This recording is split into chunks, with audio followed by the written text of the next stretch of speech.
a little favor just the other day. If everybody could make sure they're muted, please.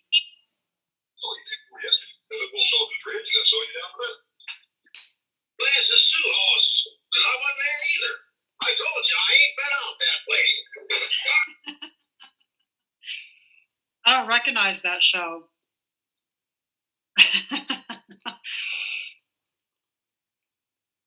Hi, this is Tammy Iona.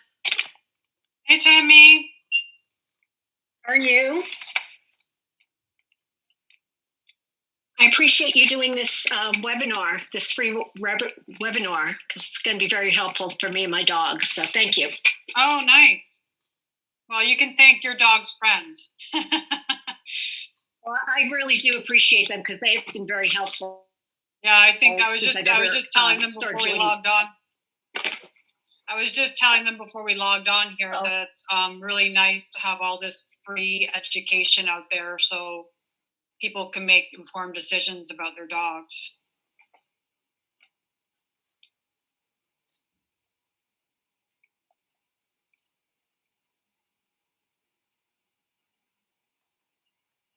And I think we're now just in the process of still letting everybody in.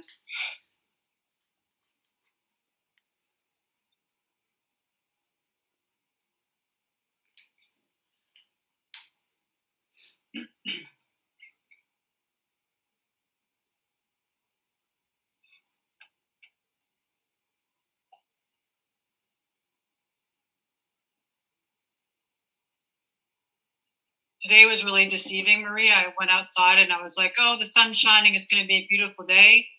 And then I put on just, like my sweatshirt and I had two privates outside and froze. Yeah. Because it's like 33 degrees outside. And if you have a little bit of wind, it just goes right through you. So I felt that. I made a U-turn, went back in and put a couple hats on. Oh, you were smart. I need to just have in my car, extra clothes just in case. Rachel, I forgot to tell you that you're going to introduce yourself and you can introduce Maria if you want. Sure. Just let me know when you're ready. Are people still coming in one after the other? Yeah, we still have people coming, but it's 2:05, so I would start. Okay, I'm muting.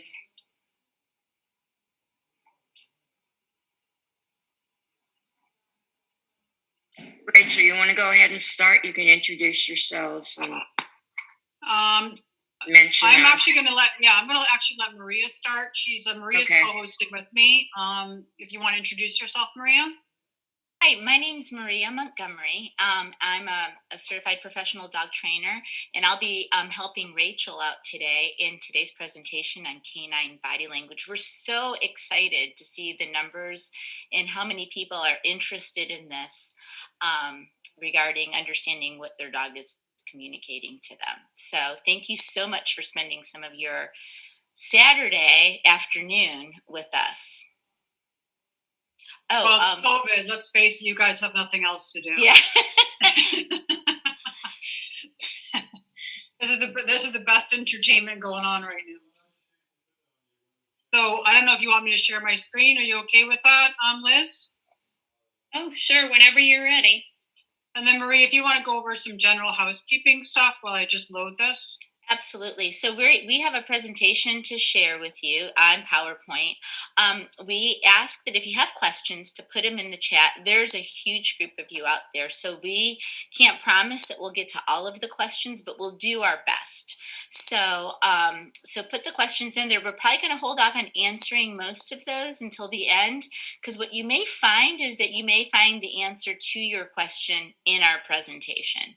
So put them in there. We may address them throughout the presentation, and then we'll try to answer what we can. And we have somebody from England. So excited to see you. And the Czech Republic. That's so exciting. I was actually born in England, and my mom's Scottish. My dad was English, so I like you so much. Yeah. And Denmark. Oh, yay. Portugal. I'm excited about this. Thank you, thank you, thank you. All right, so I'm This going to go ahead and get. Oh, do you want to say No, anything go else, for it. Corinne? Go for it. Sorry. All right, so hi everybody, welcome to Canine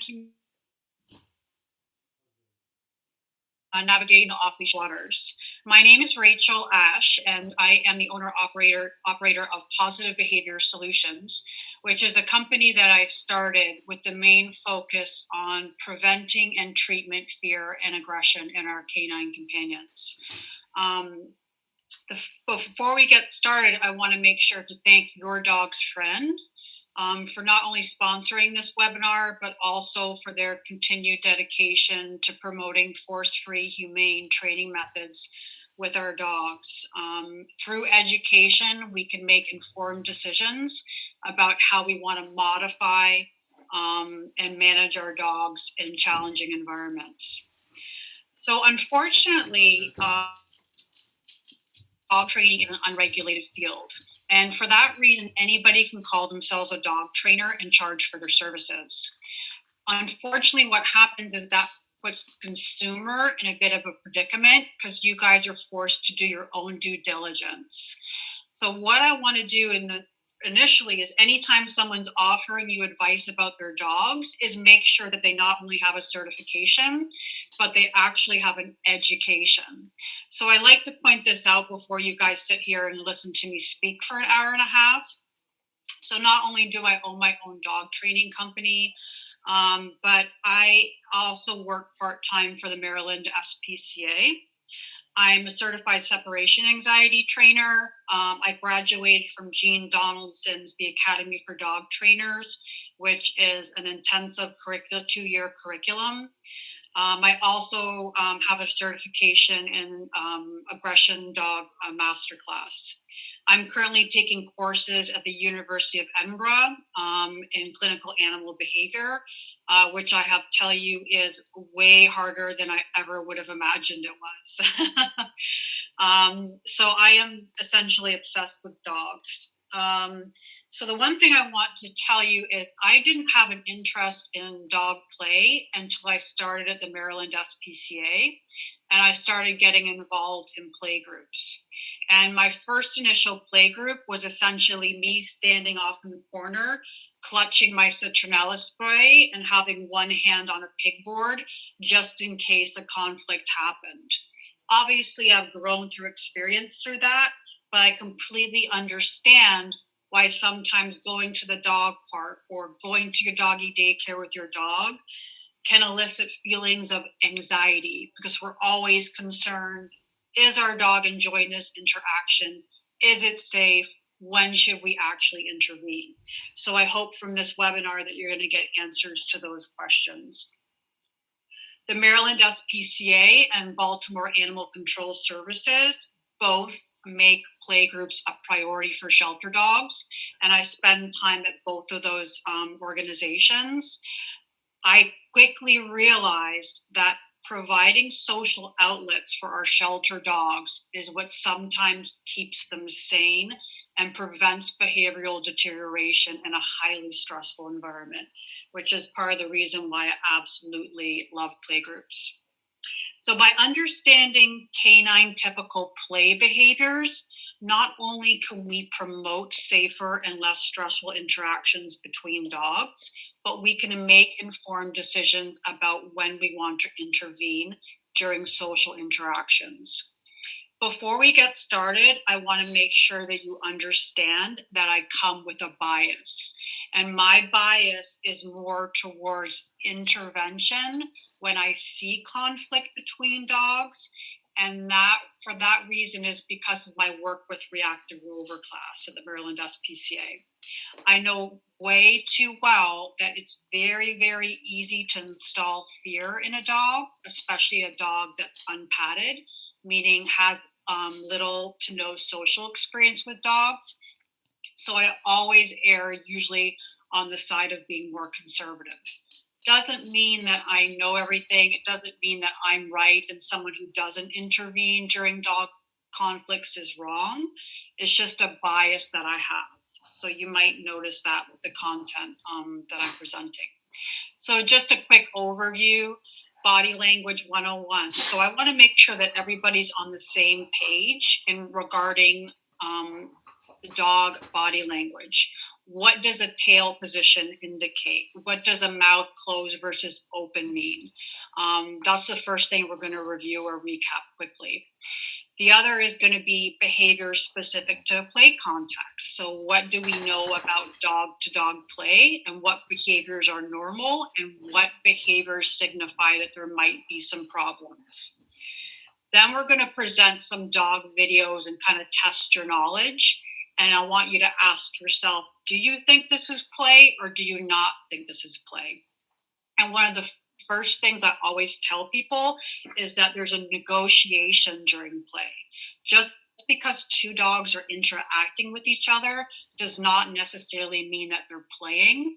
There's usually a phase where they're negotiating, trying to feel each other out to determine if they actually want to continue the social interaction. Normal, but something that we always have to recognize. And then lastly, is your dog a candidate for off-leash play? Because not all dogs are. So let's look at behavior and first define it. So what is behavior? Essentially, behavior is anything the animal does. It's not a character trait. It's something that happens in a moment, in a context. So we want to keep that in mind, because I always hear a lot of times people describing their dog's behavior as aggressive or assertive. But the first thing I ask that person is, can you please describe exactly what your dog's doing in that environment? Because that gives me the information I need to make a decision about how to modify behavior. Aggression can mean completely different things for different people, and it doesn't mean that that dog is always going to be aggressive in certain contexts. It might just be secondary to that one specific context. The other thing we have to note is that behavior is influenced by a bunch of different factors. One of them being genetics, the second being early learning, and the third being the environment. We always have to make sure that we recognize what our dog's internal state is. So dogs are allowed to have bad days just like people are. So just be aware that you want to make sure that you work with the dog that you have that day, because behavior is fluid and it can change from day to day. Body language 101. So when I look at body language, I always like to start off from the nose to the tail. And I want to make sure that we understand that body language is the best barometer we have of our dog's internal state. Obviously, they can't speak to us and tell us, hey, I'm feeling a little bit uncomfortable in this situation. Do you mind opening the gate and letting me out? So we only have body language to make our decisions based on. So it's really important that we know exactly what our dog's body language means. Imagine if you had an exchange student come to your house and live with you for 10 years and you never understood their language. Not only would there be a lot of miscommunication, but that person would probably feel frustrated at times. Same thing with your dogs. We want to absolutely make sure that we become fluent in dog. So let's look at the mouth, and I have a few videos here. The top right corner, you're going to see this dog, and look, this is a really nice dog. It's a dog that's relaxed and comfortable in his environment. And why do I say that? Because in order for his mouth to be really relaxed and open, it requires there's lack of tension in his muzzle, right? So you see that really nice, open, relaxed mouth. Look how nice and smooth his brow is. His ears are nice and floppy and relaxed, and his tongue is laying flat on his teeth. This is a dog that's relaxed and comfortable. When we talk about commissures, commissure is essentially the meeting of the lips. And depending on the dog's emotional state, the shape of that commissure can change. So in a dog that's really relaxed, like the dog I just showed you, that commissure will look like a U shape, okay? Now we have a dog that has what we call a V-shaped commissure. And a V-shaped commissure indicates that there's tension in that dog's mouth. So that gives us another indication of this dog's internal state. What else do we see in this dog on the top right? We see a lip lick, we see averted gaze, we see a little bit of wrinkling of his nose, and he doesn't exactly look relaxed, okay? So now that tension creates that pulled back commissure, and it looks like a V shape. Now we're gonna see what we call a C-shaped commissure. And a C-shaped commissure is something you usually don't wanna see. And the reason why that C shape happens is because you're usually getting a full tooth display. You have wrinkling of the dog's nose, and you have that tongue actually retracted back. Before dogs bite, they will usually typically retract their tongue, so not a good indication. The other thing we see is what we call lumpy whisker bed. And lumpy whisker bed, aside from just liking to say it, means that when that dog's nose is wrinkled, his whiskers are actually oriented forward. So that's what we call lumpy whisker bed, an indication that there's a significant amount of tension in this dog's muzzle. Ear position. Now, I love this picture because it shows 3 different ear positions and dogs with 3 different emotional states. So typically when we see ear positions, in the middle, you can see that dog, if their ears are up and rotated forward, that is a dog that's alerting to something in their environment. We see the dog to the left of the middle dog. You can see his ears are kind of mid-level. They're oriented down. This is a dog that's conflicted, a little bit unsure about something in their environment. The other thing we'll often see with dogs that are conflicted is we might see a flickering of their ears going forward and then backwards. You can obviously see the dog on the right is worried about something in his environment, and you see that ear position change. So you'll sometimes see the ears pin back against the dog's head. That's usually a dog that's attempting to avoid conflict, more concerned about something in his environment. Eyes is a really nice indicator. So the lab on the left side, you can see his eyes almost look almond shaped, and he has some really nice loose and relaxed body language along with that eye. At the opposite token, you can see that black dog is what we call hard eye. And hard eye is something that I almost feel versus something that I can describe. And usually it's accompanied by absence of movement. So if a dog is not moving and making sustained direct eye contact at me, that's going to be a lot more concerning to me versus a dog that's actively barking and lunging and being very clear about the request for space. The dog in the middle is what we call whale eye. And whale eye is essentially when we see the white of that dog's eye. And the reason why we do in this context is because the dog his head is oriented towards something, but his eye is tracking something else in his environment. And as a result, we'll start to see the white of that eye. The other time that we see whale eye is actually during play, and it's what we call accompanied with what we call happy face, and we'll review that.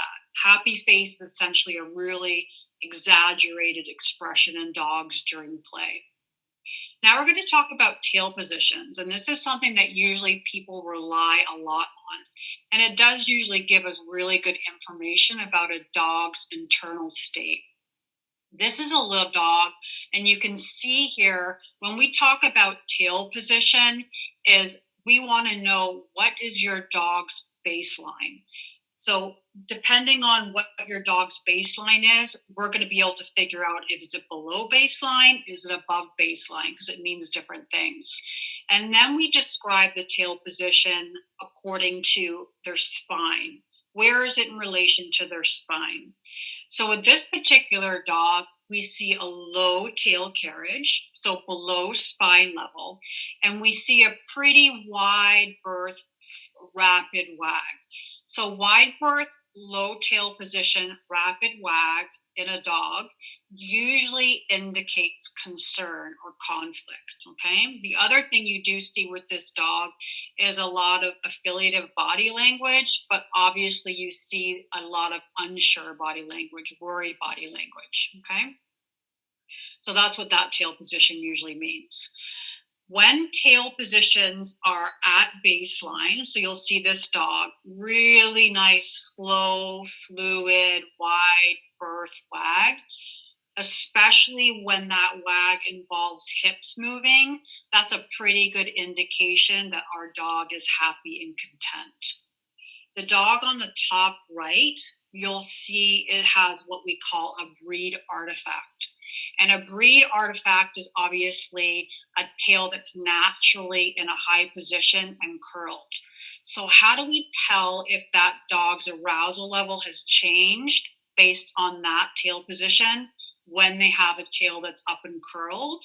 There's two indicators. The first with these dogs is we'll see if that tail becomes tucked, that dog becomes concerned, we're going to see a little bit of fanning of that fur at the base of the tail. By the same token, if we see that dog get aroused and that tail position go up, we're going to see less of their back, or we might see that tail even become more curled. So those are some indicators.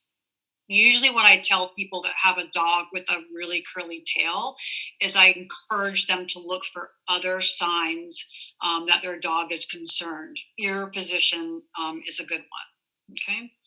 By the same token, just because a dog's tail is elevated above spine level does not necessarily mean that they're in a negative emotional state.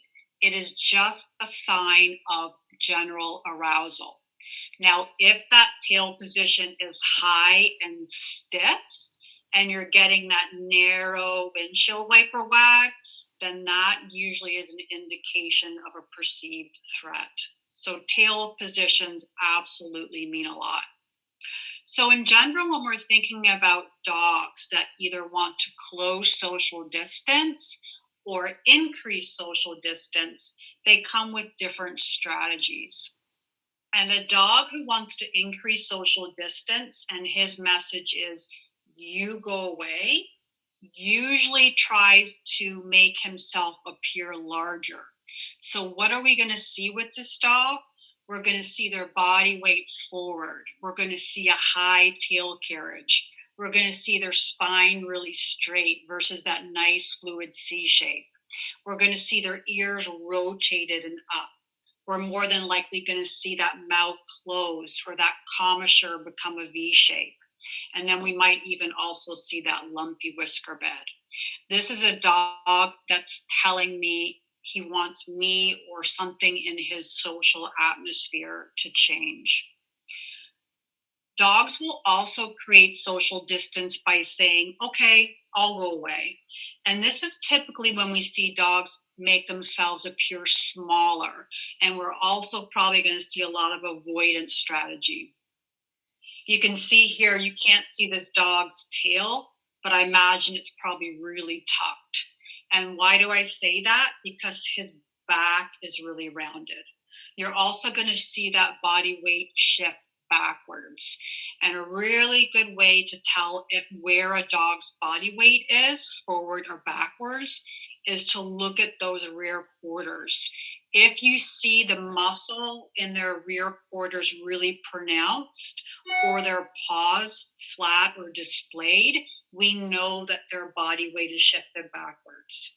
And just like if you're concerned about something in your environment and you're ready to jet, in case you have to, you're probably going to be leaning a little bit backwards, being prepared for anything. We're also going to see their ears back and maybe plastered forward. And we still might see that V-shaped commissure. Remember that V-shaped commissure is an indication of tension in their mouth, doesn't necessarily indicate their emotional state. Dogs are capable of mixed emotions just like people are. So think about when you go to a job interview. You can feel really excited but nervous at the same time. Typically, when we see a dog that's conflicted, we're going to see a brief moment of freezing. And this freezing we call behavioral disinhibition. And all that means is the dog is taking time to gather more information about their environment. If after that freeze, we see conflicted body language, it's an indication that dog is unsure about their environment. I'm going to show you this dog, and this is what we call a stuffed dog test. And sometimes we do it when we're a little bit unsure about the dog's motivation, or we do it because we know the dog's social history, and we just want to make sure to confirm that they're socially interested or not socially interested.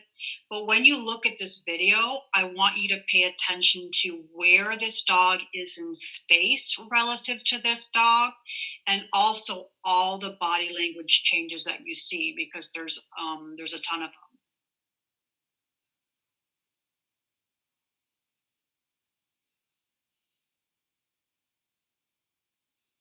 And I'm going to play again just so I can go over with you.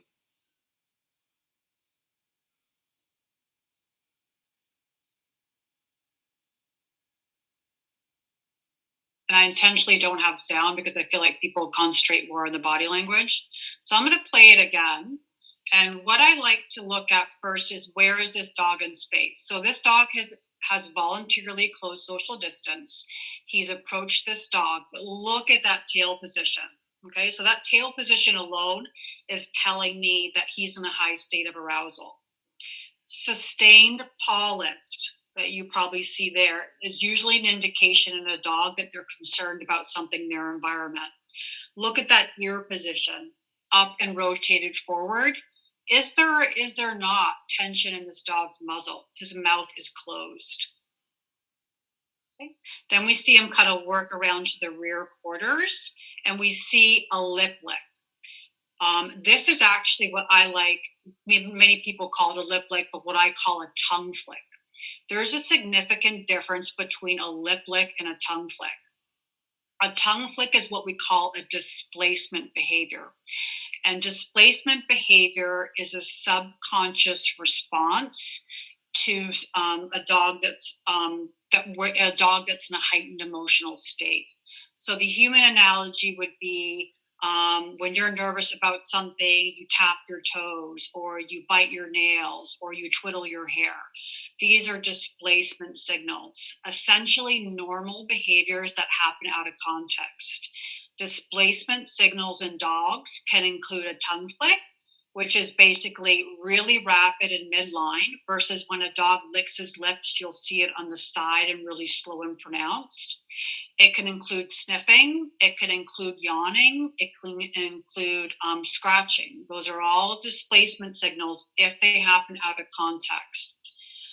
So we see that a lot with this dog. So that was a tongue flick. Okay, another tongue flick. Okay, look how slow and waxy his movement is. Okay, that's another indication that he's in a high state of arousal. The other thing we see a lot of times with conflicted dogs is that approach avoidance strategy. So they approach something, they're a little bit unsure, they move away, then they approach again. That's what we see with this dog. So what do we do if we have a dog that's conflicted? The first thing I would do is be a little bit more selective about this dog's playmates and make sure that I pair him with socially skilled dogs that are a little bit more on the low key side.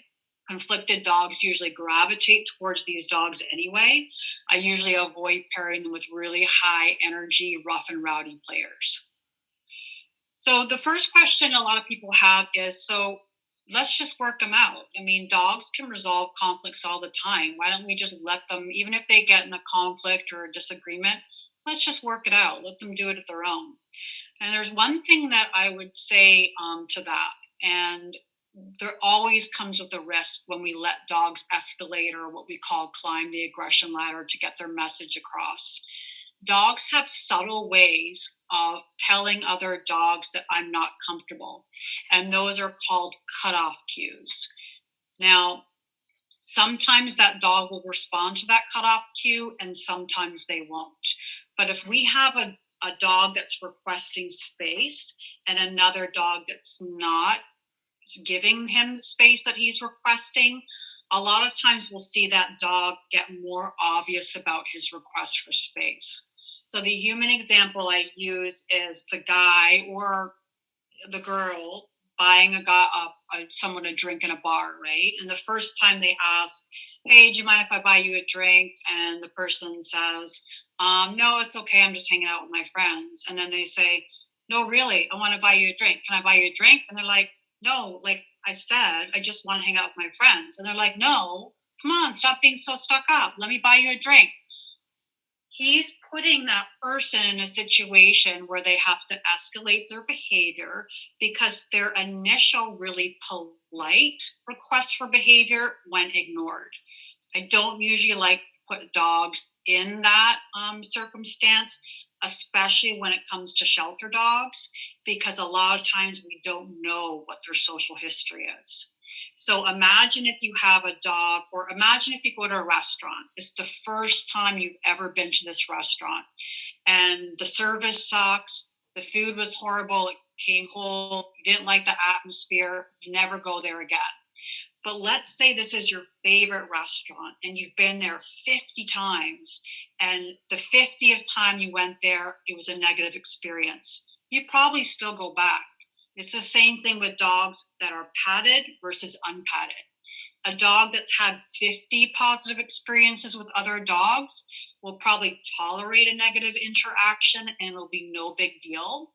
A dog, especially puppies, and we'll go over that later, that's only had a handful of interactions with dogs, that can absolutely derail their confidence. Again, which is why I always err on the side of preventing the installation of fear. So we're going to see some videos here, and at the bottom we're going to see the more subtle distance creating behaviors. So it's what's subtle. It could be a little bit of avoidance. It could be a dog averting their gaze while they're licking their lip. It could be just turning their back a little bit. Okay, so this dog obviously tried to mount that dog, and that dog was like, no, thank you, and then runs off in the other direction. Perfectly acceptable, but he was giving a clear signal to that dog, I don't enjoy that, please stop it. Okay, so that's more of a subtle signal. Now we see more obvious distance increasing signals. Look, now we're talking about a hard eye. Look at that eye. Like, that is definitely a dog that's saying, don't even think about it, I'm not interested. Okay, we're going to play this again. Okay, really hard stare, like, and then how many lip licks or tongue flicks do you see? Despite that really obvious, I don't want to interact with you, the other dog, yep, he stops for a second, but then he ignores it, right? And that's when I would absolutely intervene, because this dog is very clear about, I don't want any of it. And if the other dog is ignoring his signals, this is when that dog's going to be put in a situation where he's going to have to escalate his behavior to get his message across. This is now a more obvious one. These are the ones that people usually really pay attention to because they're hard to ignore. This is what we call an air snap. And all an air snap is basically a bite that doesn't make contact. Again, this dog has become uncomfortable enough to where he has to be offensive about creating social distance. And that's why you see that air snap, okay? The other thing I want to point out is, how do we think this dog feels that he has to escalate to that point to get his message across? So think about when you're intentionally trying to create space from something, or say a polite no thank you, and someone continues to ignore you.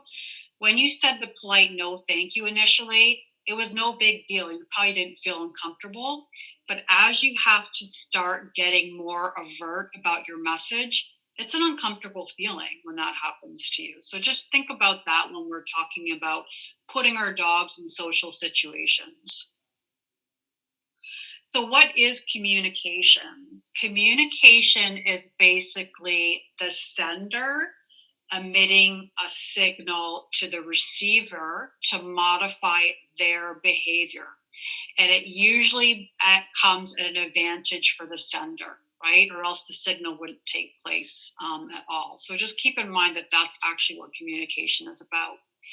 So what do we know about play? We actually don't know what the functional significance of play is, but a lot of people think, trainers, think that not only is it obviously physically enriching, but the skills that or the behaviors that they use during play are what we call life skills.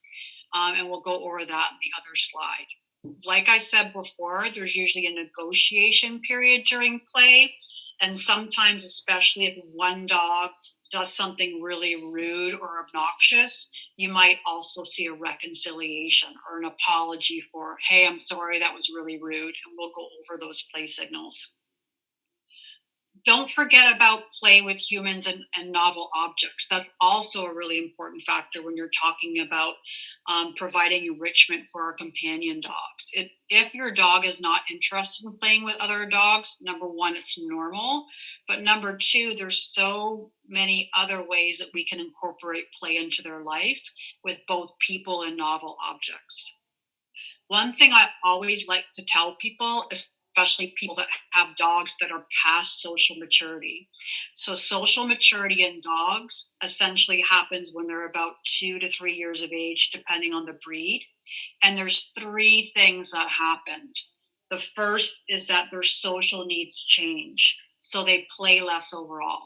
So if you have a dog through puppyhood and adolescence that wanted to go to the dog park all the time and absolutely loved it, played until they were exhausted, it was the best thing ever, and then they get to around 2-3 years of age and you notice that they're kind of snarking off dogs that are rude or high energy, it might just be that your dog's social needs have changed.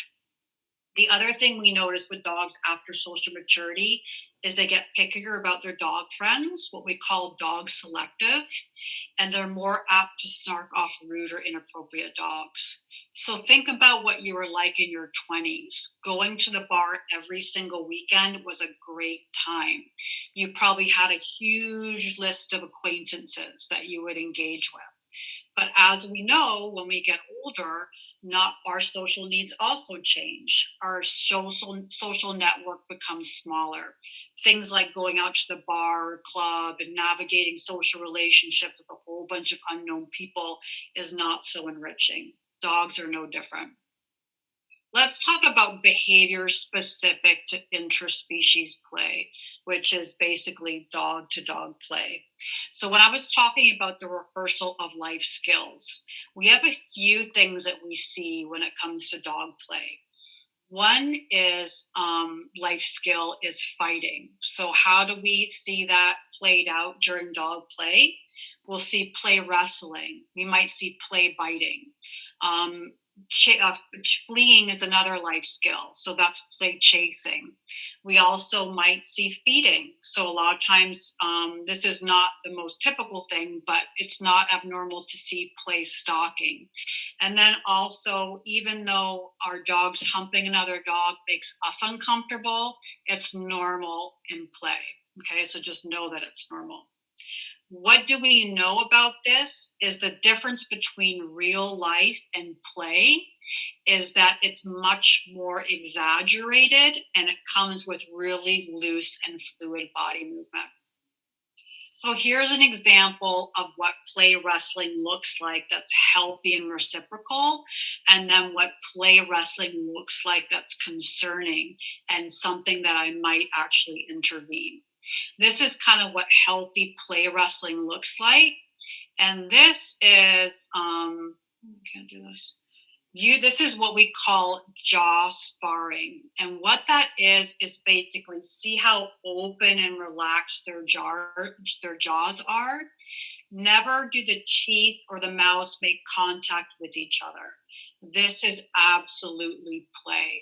Remember, play is with attenuated force. And it's really loose and fluid and exaggerated. So that's really healthy play, okay?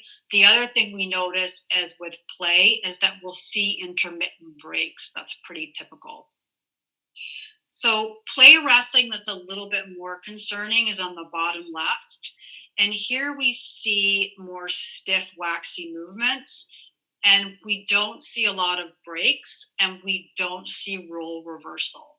So one of the hallmarks of healthy reciprocal play is what we call role reversal, meaning during play wrestling, one dog is not always on the bottom. They might change it up after a break, and then that dog's going to be on top. So a dog that's always on the bottom for a sustained period of time without any breaks, I would probably intervene. And we'll talk about how to perform a consent test in a few slides. So chasing, also a normal behavior. So how do we know when chasing's normal, healthy, and reciprocal? Usually we'll see that nice, fluid, bouncy gait. And the thing is too, is with chase, when it's play, they actually never catch up to each other. So one dog will chase another dog, they'll stop short, they'll be like, yay, look at me, and then they'll go off in another direction to encourage that dog chasing them. And that's absolutely what you see here. Okay, you see really bounced, loose, efficient movements. You see this dog being chased, the dog stops short, changes direction, and moves away, encouraging that dog who was just chased to now be the chaser. Okay, so that's also role reversal, what we were talking about before. Here we're going to see a little bit different, and this is not actual chase. This is what we call, and usually what we'll see here is a little bit more flat running gait.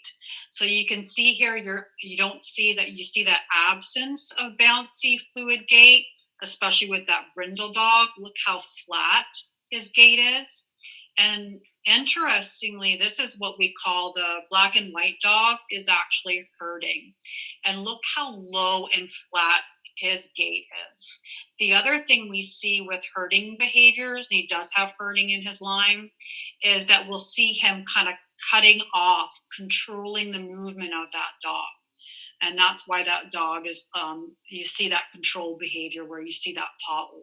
Okay, so active avoidance, you see that gait instead of bouncy and hoppy, you'll see it flat and fast, and you'll sometimes see a lot of other worry body language along with that. So we were talking about humping before, again, normal play behavior.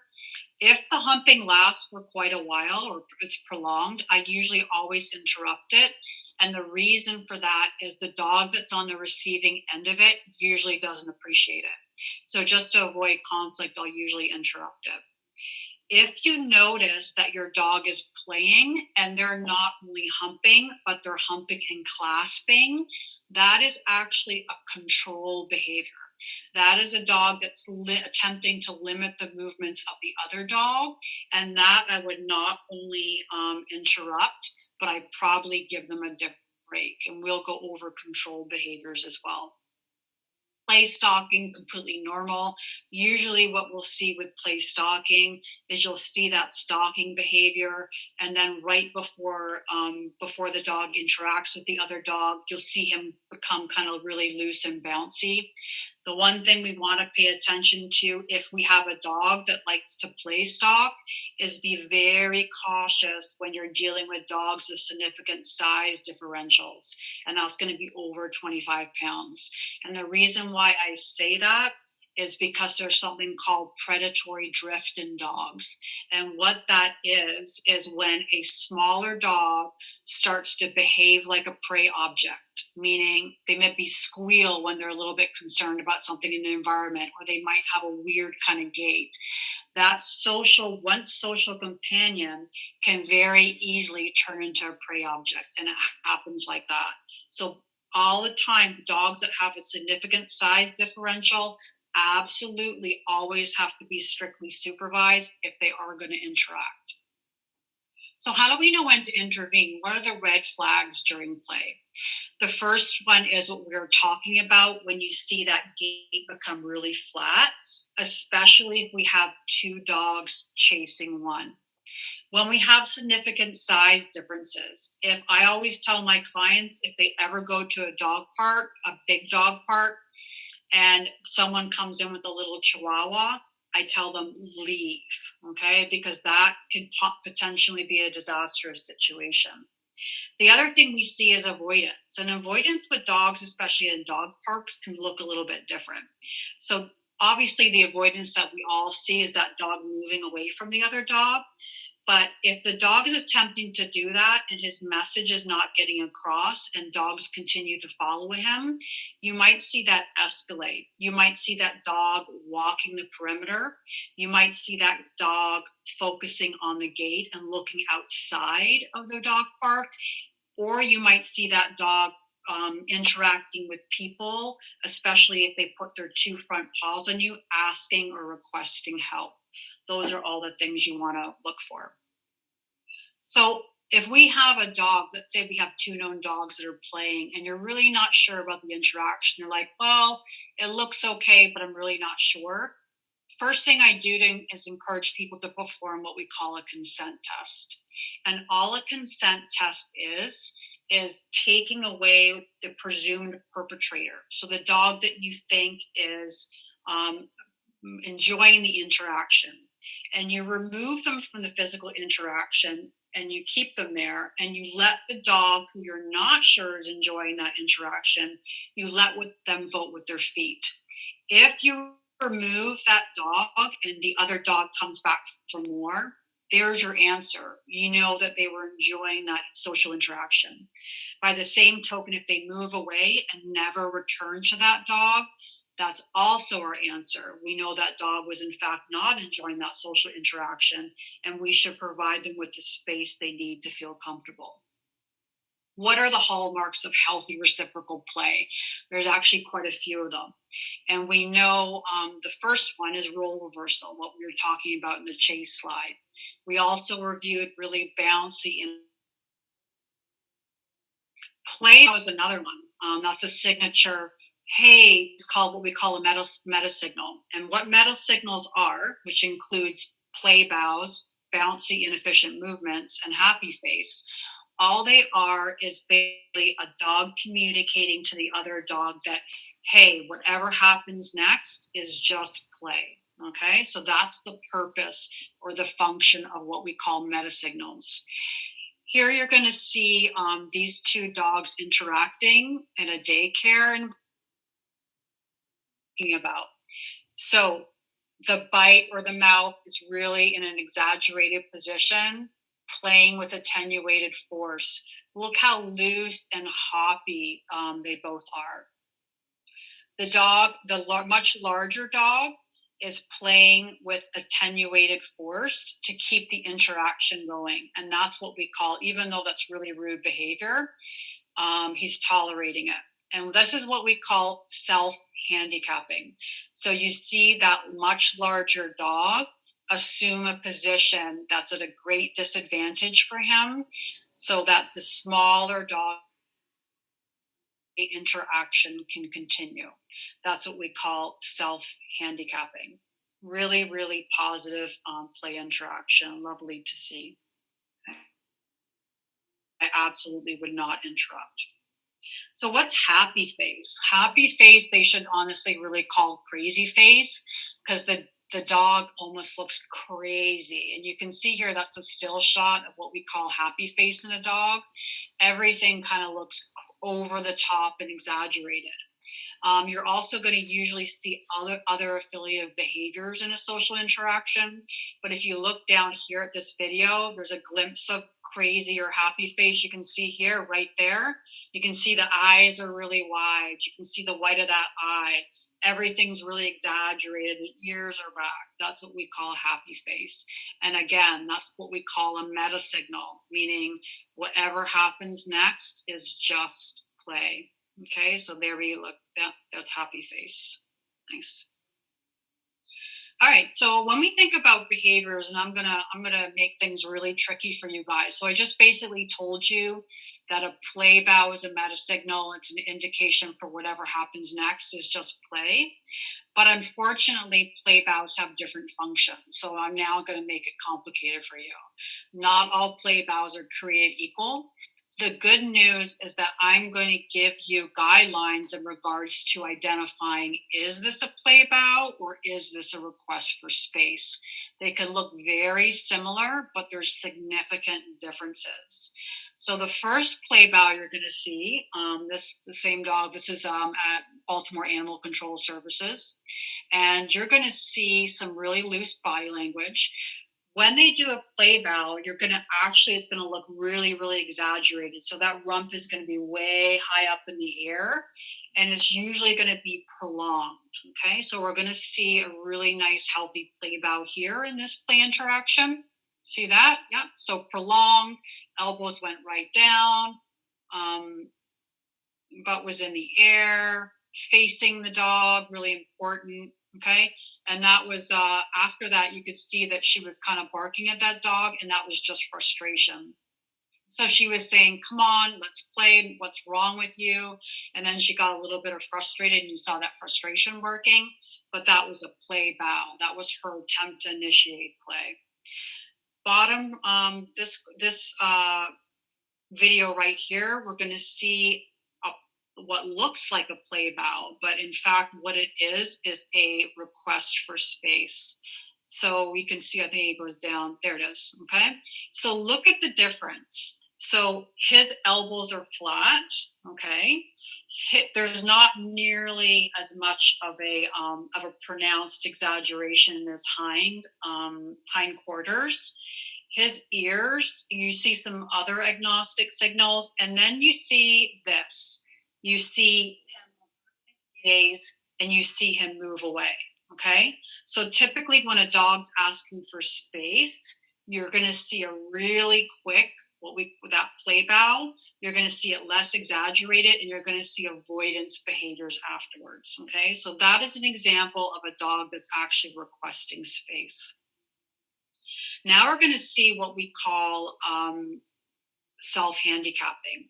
And self-handicapping, it is very distinctive, and we want to make sure that we can recognize the difference between self-handicapping and what we call a tap out, because they mean completely different things.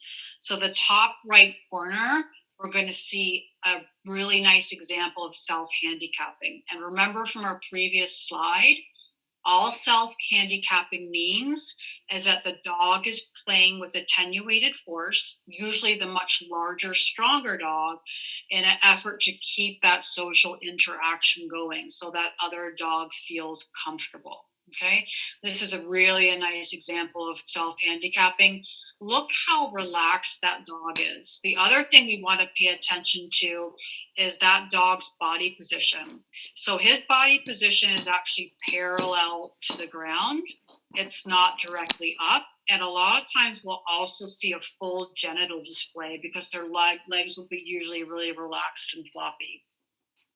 The difference between self-handicapping and a tap out is a very, very clear request for space. And we can also see this typically with dogs and human interactions. So I actually just saw it this morning. I saw a dog that went over on his back, and the person assumed that he wanted a belly rub. And when he started to do it, you could see very clearly that it was not about a dog requesting a belly rub. It was actually a dog that was overwhelmed, requesting space. And you're going to see a few key differences here. The first is that usually with a tap out, the dog's back is plastered or adjacent to the floor. His limbs are going to look a whole lot stiffer. And what else do you see from this picture? Look how tucked that tail is.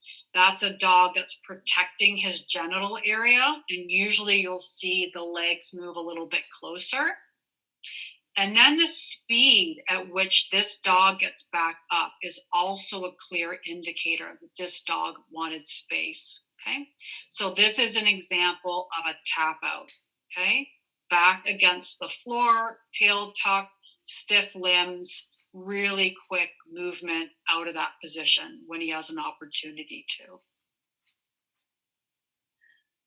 Okay. So now we're going to talk about role reversal. And again, on the top right, we're going to see a really nice example of role reversal.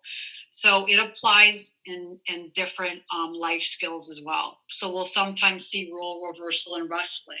So the dog on top will become the dog on the bottom.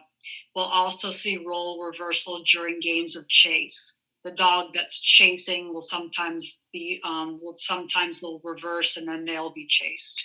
So this is a really nice example of role reversal with dogs that are play wrestling. So you see that kind of dog flop, and then you'll see the other one flop. So really nice. What else do we see? Loose, really fluid body movements. We see the mouth really open and exaggerated. We see kind of little micro breaks. So really nice example of healthy play. Now this is a dog. This is an example of chase. Let me stop this. Okay, again, we're looking for role reversal. So if that dog's always being chased after a prolonged period of time, we want to look for other signs that this dog might be a little bit stressed and might be not being chased, but what we call active avoidance. This is active avoidance. And one thing I can tell you about dogs that are not comfortable is they never turn their back on the other dog. And you can see here very clearly that this dog will never turn their back on this other dog. Okay.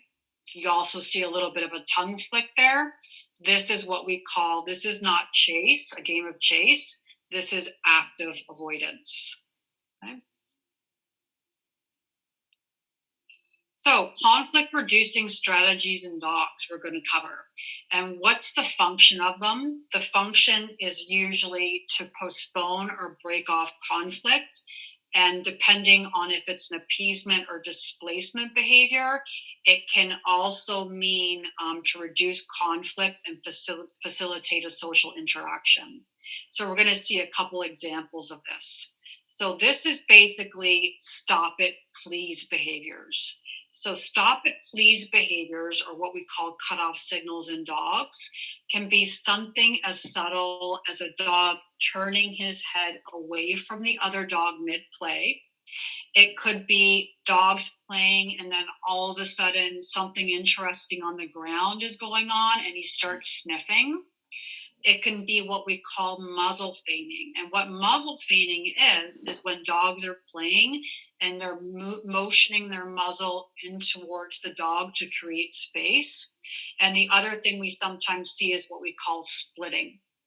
So all splitting is basically when you have 3 dogs, 2 dogs are interacting, the other dog, the third dog, is uncomfortable with the interaction, and they intentionally move to separate those dogs. So the first example you'll see here is a stop it, please. So what you'll see here, then that's a tap out. So look at the tail position. The limbs are really stiff. And you see that pause and that dog averting his gaze, okay? That's a request for a break and space, okay? So tap out followed by quickly getting up, okay? Giving distance, averting gaze, and choosing not to interact with that dog again. That is a stop it, please behavior. We're also going to see a really nice example of what we call splitting. And this dog is a beautiful splitter. Okay, so you can see here very easily that she intentionally moves in between these dogs, more than likely because she's uncomfortable with the intensity of the interaction. She's a great diffuser. Okay, so that's an example of splitting. So appeasement signals, what are appeasement signals? Appeasement signals are actually a way dogs avoid conflict and facilitate a social interaction. And you're usually going to see some specific things with appeasement signals. A lot of times you'll see more of a lowered head position, lowered body position. A really typical thing that you'll see with appeasement is that dog might be in a more submissive position, but they're also kind of licking that dog's muzzle. That's also a really good indication of appeasement. You're going to see an appeasement signal here with these 2 dogs. And again, the function of it is to avoid conflict and facilitate a social interaction. Okay, you'll see that.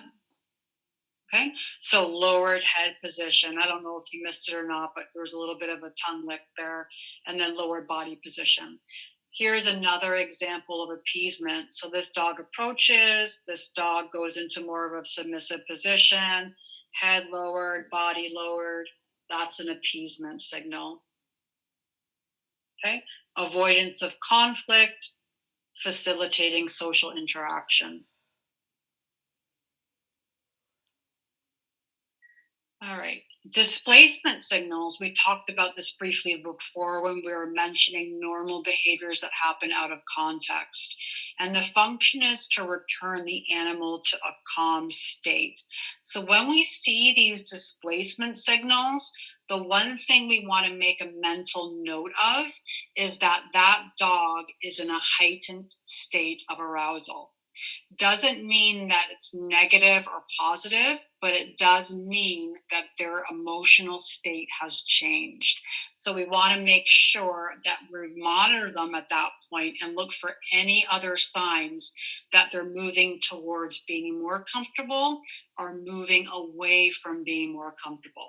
So this top right video right here, what you're going to see is a displacement signal. Oh, the other one thing I was going to tell you is that the other really cardinal sign of another example of a displacement signal is what we call a shake off. And you guys probably see it all the time and don't really realize what it functions as. But typically a shake off, so a dog shakes off after a social interaction with either a person or a dog. Usually what preceded that shake off is inherently stressful for that dog. The human analogy I use is kind of like if you were to stretch out your arms and do a big stretch when you felt really nervous or tense about something, you feel better afterwards.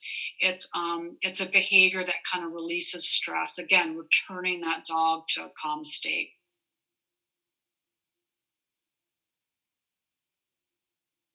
Okay, so he gets up, you see some avoidance moving away, and then you see a shake off, okay?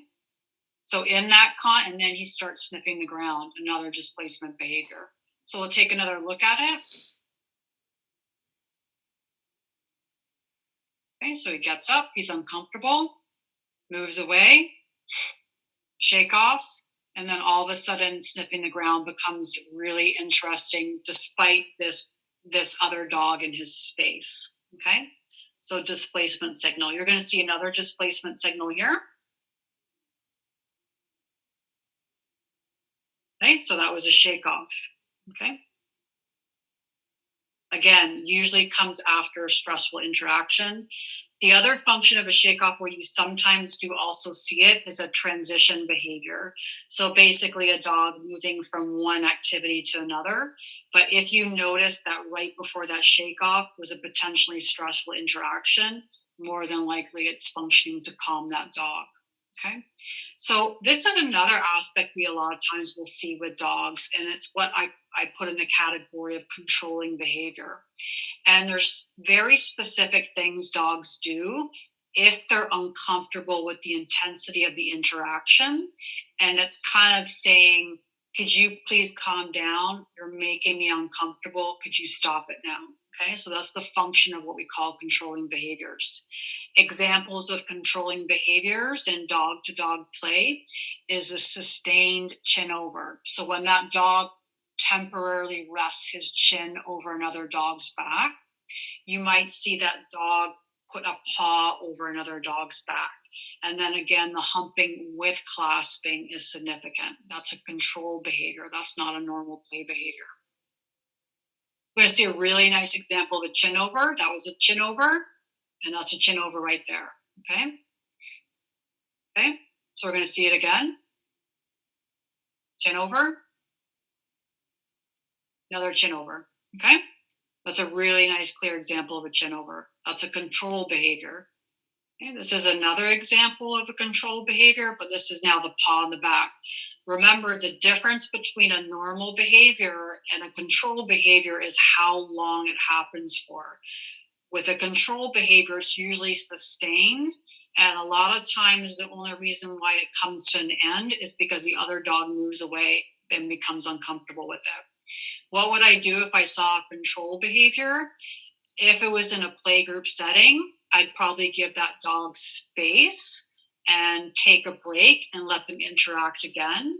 If it proceeded, I would probably make a mental note to pair that dog in the future with probably a dog that was less energetic or less over the top, because I noticed that with dogs that are a little bit conflicted or they're more selective about their playmates, they sometimes have a harder time with those dogs that come into the play yard and they're like, let's party, let's play, let's do whatever, yay, this is going to be fun.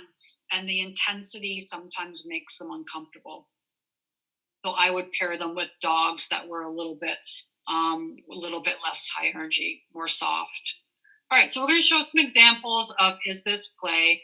And just based on what you've learned so far, I just want you to look at this video and think about all the things that we know about dog play and make a decision for yourself. Is this healthy reciprocal play? What do you see that makes you think it is? And what do you see that makes you think it's not?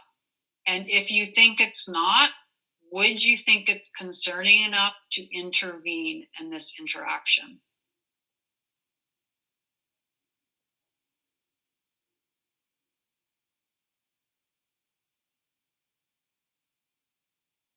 Okay.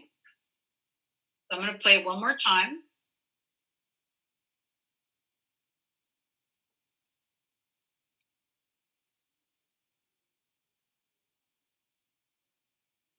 And I'm helping you guys out because this is in slow-mo.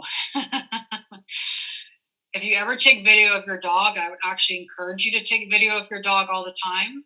I load it up on YouTube and I play it in slow-mo so I can go back and look and see if there's anything I missed, because it happens so fast.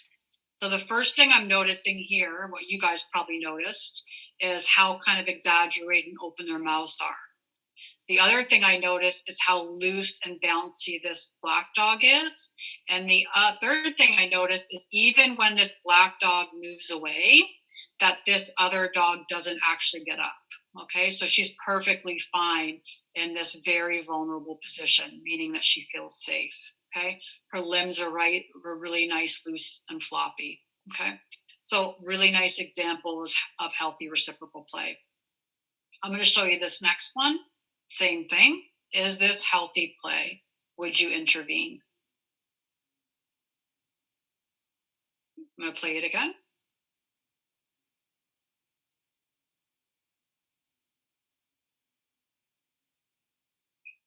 So what we see, as you probably imagine, so we can see that dog, that black dog, is pretty interested in having a social interaction with this terrier, but the terrier is not so interested in this social interaction.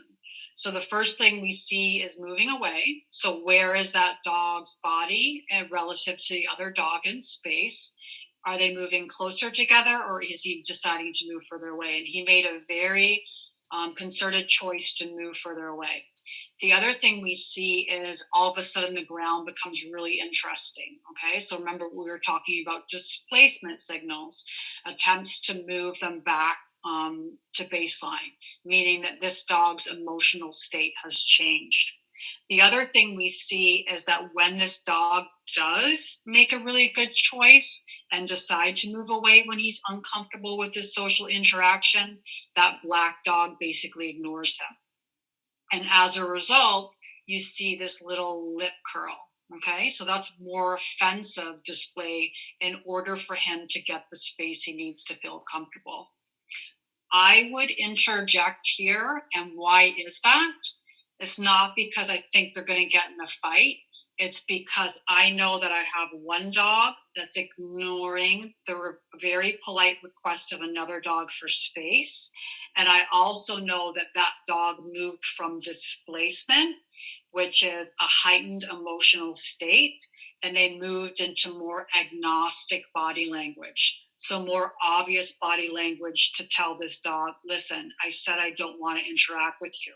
So we put this dog already in an uncomfortable situation where he felt like he had to escalate to get his message across. I know that if this continues and that black dog continues to ignore his obvious signals that he wants space, that we'll probably see this terrier continue to escalate. Okay, so that's exactly why I'd probably intervene in this situation. So are all socially interested dogs candidates for off-leash play? And the answer is no. And there's some very specific problems we have. So it's not just enough that, hey, my dog loves all other dogs, I should be able to take him to the dog park and just let him play. Doesn't really matter what his behavior is like. He's socially interested, that means he gets to play. And that's not always the case. So there's 3 behaviors that I commonly see with dogs that routinely get into conflicts with other dogs. One of them is a play skill deficit. So dogs' inability to read other dogs' body language effectively and act accordingly. Typically, I see play skill deficits in dogs that have been under socialized. So when we talk about socialization in a dog's life, socialization is a critical period that typically runs between about 3 to 14 weeks. And it doesn't mean that 14 weeks in a day, socialization ends. You can't do anything about it. It just means as the dog gets older, they become less plastic. Okay, the ability to learn becomes less. They can still make associations, but we're not going to get the same bang for our buck when they were less than 14 to 16 weeks. So during that time, we want to make sure that puppies are exposed to not one dog. We want to make sure they're exposed to 50 dogs, because we want to make sure that they have positive experience with so many dogs that they generalize really warm and fuzzy feelings for all dogs. If we have a dog that's lived with a dog or has one social playmate during that time, we absolutely know that more than likely when they finally do meet an unknown dog, we're probably going to get a fear response, okay? And that's where you see a lot of times play skill deficits, dogs that are under socialized. The other thing I routinely see is impulsivity. And impulsivity is actually something that we know is genetic. It has a genetic correlation. And we'll go over that slide in regards to what that means. And then bullying behavior. Bullying behavior, I've seen quite a few times. And it basically is a dog that targets other dogs for mistreatment. And the thing that I want to make clear is that the dog who's doing the bullying is having the time of his life. He's not upset. He enjoys doing it. Unfortunately, there's 2 dogs in a social interaction. And if I have a dog that enjoys bullying other dogs, and I have a dog who's on the receiving end of it, I'm going to interrupt it because I absolutely want to make sure that both parties are enjoying that interaction. It's not fair to have a dog that's put in a situation where they're always being bullied. The next question I would have would be, okay, so let's say my dog presents with one of these problems. What can I do about it? And the answer is you absolutely can modify play behavior, but it is not something that you can do overnight. It requires a lot of consistency. And it requires a trainer that can recognize what subtle cutoff signals look like in other dogs, because that's going to be our cue to call a dog away. The other thing I would say is if you have a dog that's older, I probably would not invest a whole chunk of my time and resources into modifying play. I would only put those resources with a dog that was young, extremely socially motivated. Like the thing that they like to do best in this world would be to interact with other dogs. I would put those 2 things as my litmus test for, are we going to invest all this time and resources into modifying play? This is an example of a dog with a play skill deficit. The one dog in this equation is on the receiving end of a little bit of mistreatment, is under socialized. So this is the only dog he has access to. And unfortunately, a lot of times what that means is, especially with young dogs, is that even if the interaction is negative, You're going to see them repeatedly going back to more because they're so starved for social interaction. Very common. So we have an under-socialized dog. Keep in mind too that play behaviors are innate. And what are innate behaviors? Essentially, that means that it requires no prior learning. But we also have to recognize that these behaviors are absolutely shaped with experience. So just because a dog is born with a play bow, it requires experience with different dogs in order to know when to implement that play bow, when that play bow should happen. That's absolutely shaped with experience. And then obviously with dogs that have play skill deficits, if you've done a really good job at socializing them adequately, we want to make sure that we're providing them with social opportunities all the way through adolescence. It's not like when that dog reaches 14 weeks, socialization ends. Absolutely, we want to continue it on until their adolescence. So this is an example. This is not play, but this is an example of what play looks like for this under-socialized dog. Okay, so you're going to see a lot of avoidance behaviors. You're going to see a little bit of an appeasement gesture from that dog. You're going to see its body weight way lean back, okay?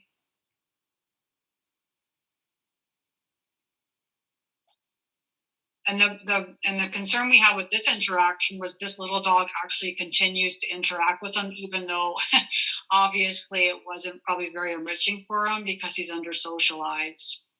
He doesn't have the skill set necessary to interact with a bunch of unknown dogs, or else the first thing I would say is, let's give this older resident dog space, and let's take this younger dog who still really needs social interactions and have him interact with a younger dog and fulfill his physical needs versus always kind of badgering this older dog for play opportunities.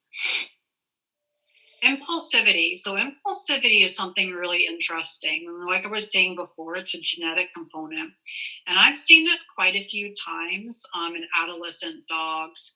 And I've seen it in pity mixes, but I think it might be that I just usually surround myself with pit bull mixes. So I don't know if there's a genetic predisposition with pit bull mixes, but I've seen it quite a few times.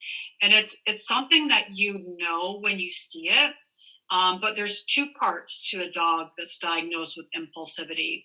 One is that they have an aversion to delayed reward. So they're really incapable and oftentimes frustrated if they have to wait for something. The other is that they have this inability to inhibit their automatic behaviors. So for instance, I see dog, I'm going to go over to them, play, and they're ignoring cutoff signals. They're not able to tone it down no matter what you do, no matter what things that you implement. And this was an example with this dog that we worked with. And you'll see here a little bit, we can call her away from the social interaction. But then she just goes straight, direct approach to the face. Let's play. And then we call her away and then she straight to the face. And the reason why we implemented recalls with these two dogs is because I wanted her to get to the point where she would start to self-regulate, meaning that if we interrupted it when the other dog was giving clear signs that he was uncomfortable, that she would start doing it on her own, which very usually is the case. With this dog, it was hard to because she was so impulsive. She just couldn't control her behavior. And the reason why we stopped here is because obviously it was continuing, and you can see that other dog, that neutral dog, was now in a situation where he was actively avoiding and even crouching. So that's why we stopped the interaction, because even though we're trying to modify play behavior in one dog, it should not come at the expense of the neutral dog. We want to make sure that both parties are participating and both parties are finding it enriching. So that's what impulsivity is. Bullying behavior, you're going to see an example of. Again, the dog that does the bullying is not upset. They have a tendency to single out dogs for mistreatment. And what I would say with these dogs is absolutely time them out every time. So that basically means that every time you do it, you're removed from the social interaction, you have some time to calm down, you get to go back into that social interaction, you do it again, we're always going to time you out. And that's because this experience for the dog on the receiving end is usually highly aversive. Okay, so you're going to see some bullying from this dog. Okay, not giving the other dog an opportunity to get up when she wants to. So look how stressed this poor dog is. Okay, and that's bullying behavior. Okay, not to mention that he's humping her face, which probably isn't too enriching for that dog. All right, so we're going to see modifying off-leash behavior, and this is what we started to do with Luna, which is the dog in question, the pitty that you saw in the previous video. And the way we install a recall with a dog distraction is that we first make sure that that recall cue is absolutely bomb-proof before we would ever use it with a dog. So you might ask, how do we do that? And when we're implementing novel skills in dogs, we want to make sure that we do it in a non-distracting environment first. So I like to think about it like a math problem. If I'm teaching a dog sit, then I'm going to install it first in the home without distractions. And I'm going to make that harder by layering distractions. So the next time I'd have him sit would be in the yard without distractions. Then it would be in a walk. Then it would be in a walk with people distractions, and then finally a walk with dog distractions. And that's the way we set our dogs up for success. Where a lot of times people go wrong is that they install a sit in a dog class, and then they go to a busy park and expect their dog to be able to do it in that really hard environment. And essentially, it's not that that dog's being stubborn because he can't do it, it's that we've made it too hard too fast. So that's what we always have to remember when we're installing novel behaviors. They did a really fantastic job of proofing this recall in their home, on walks with dog distractions, on walks in a busy park with a long line, and on walks with people distractions. Then we proof this recall in a yard because this environment was very stimulating for her, because if you can imagine, probably 10,000 dogs have peed in this area.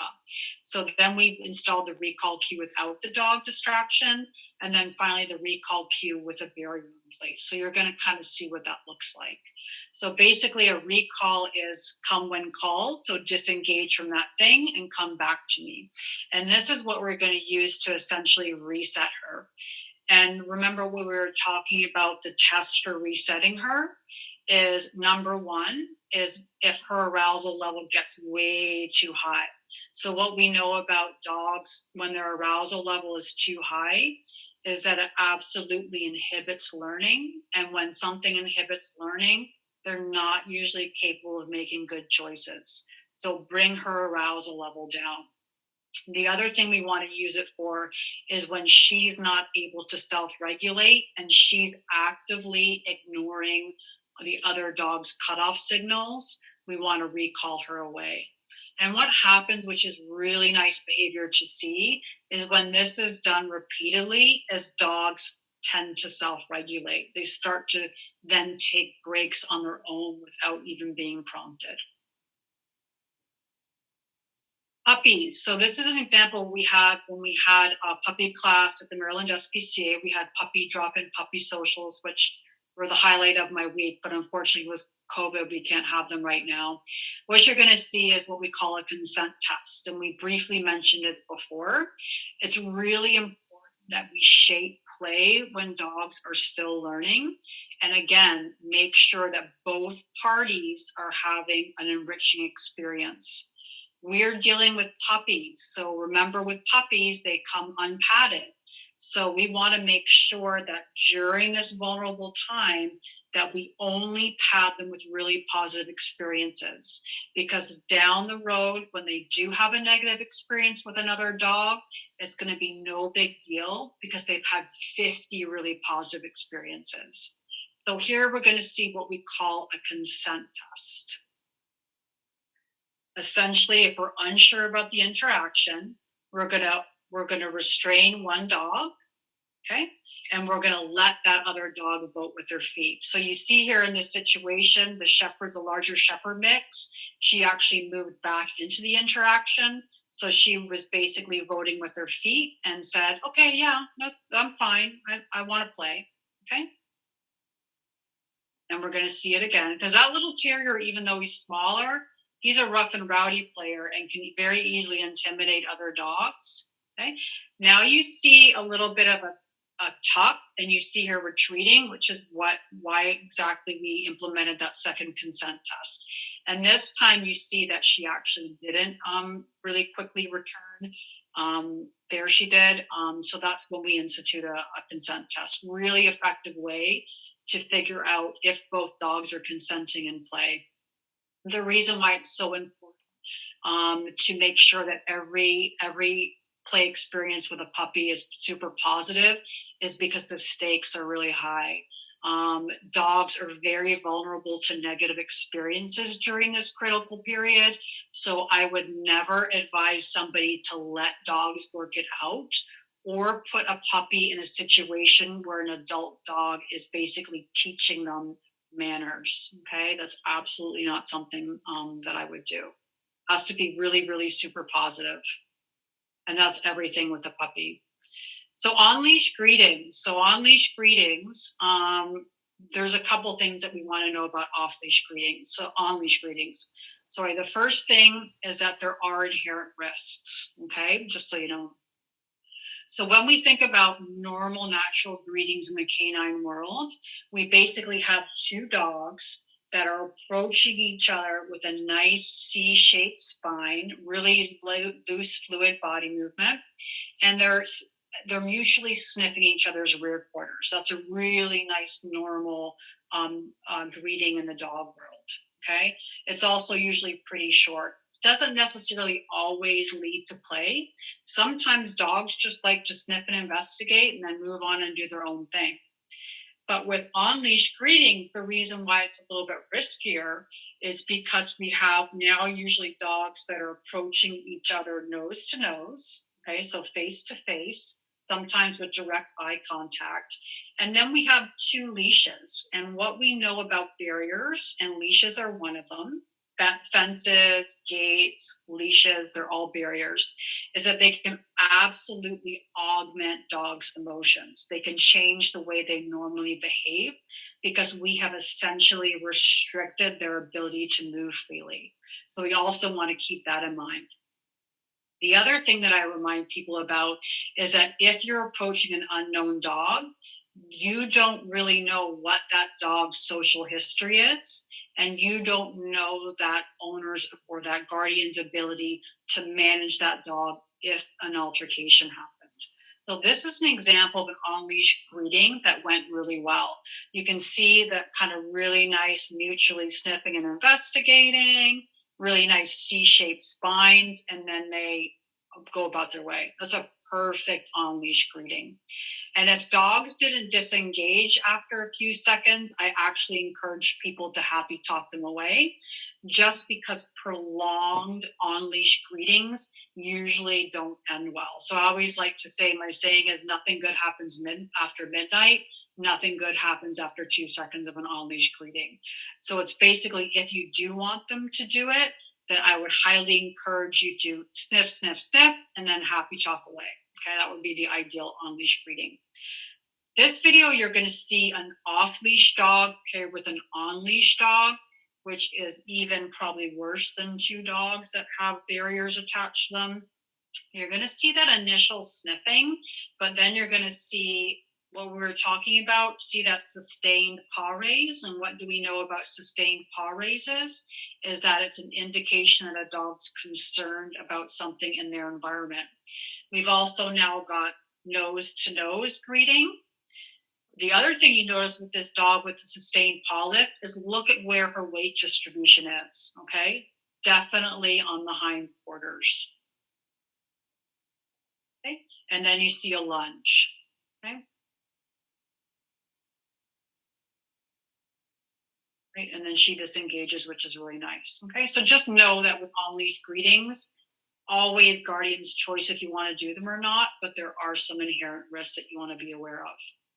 Doggy daycare. So I get this question a lot from clients. What do I look for? How do I know if it's a good doggy daycare?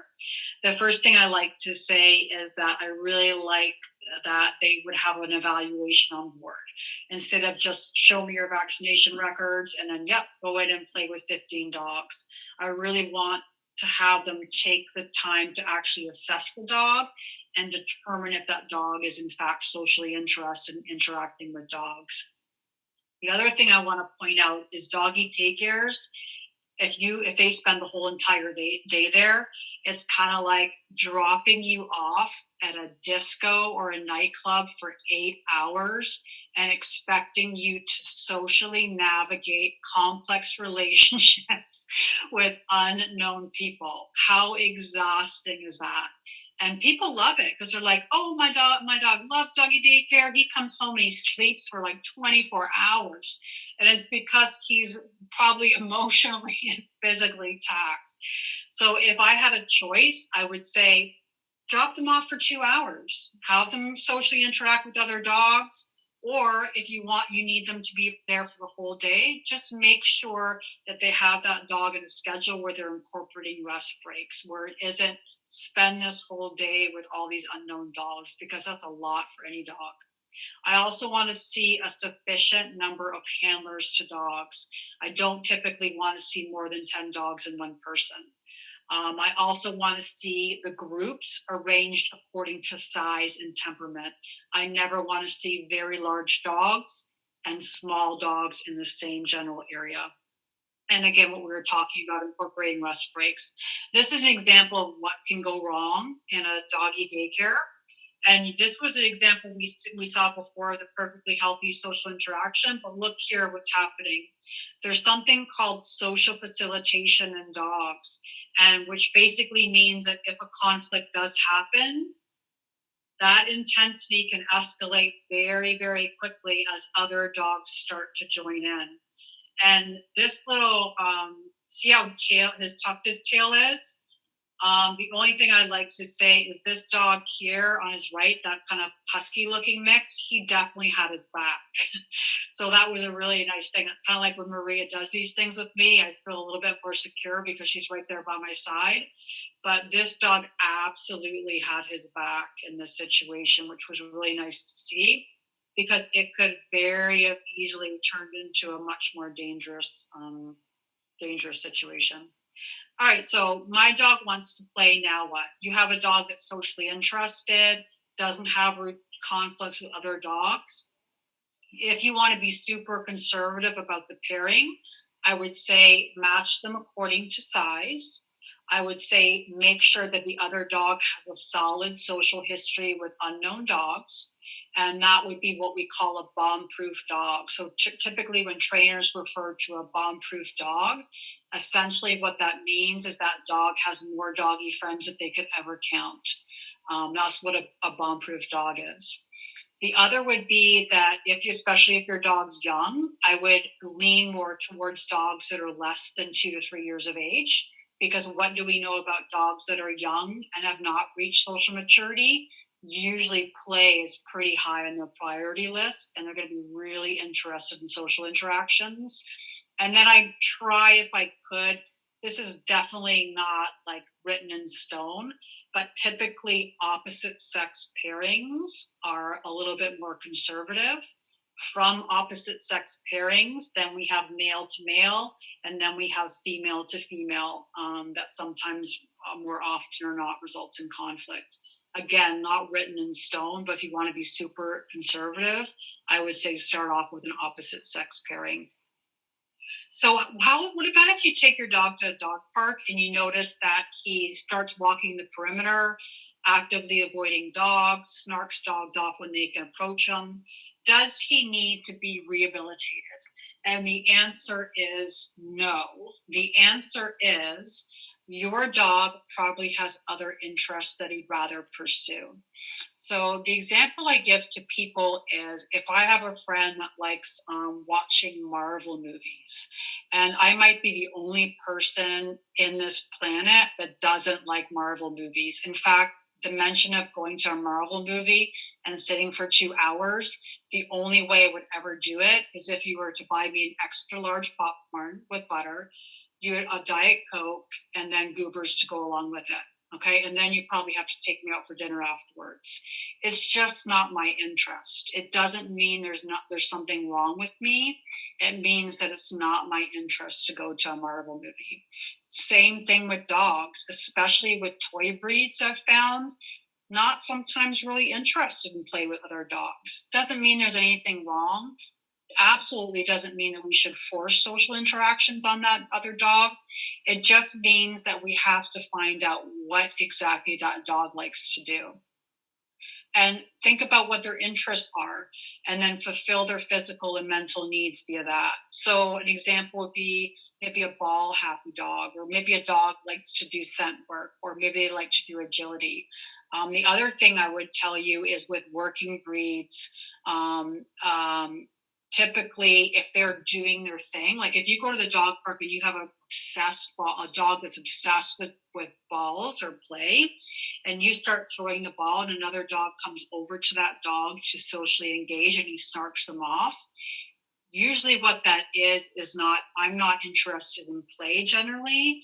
It is, I'm doing my thing, leave me alone. So just be aware of that, and it's very typical with working breeds, because usually them doing an activity or a thing, and my trainer friend Aaron will attest to this, who has an agility dog, that will take priority over anything else, is their ability to do their thing. Okay, so just keep that in mind. So what are our options with dogs that can't socially interact with other dogs? The short answer is there's plenty of them.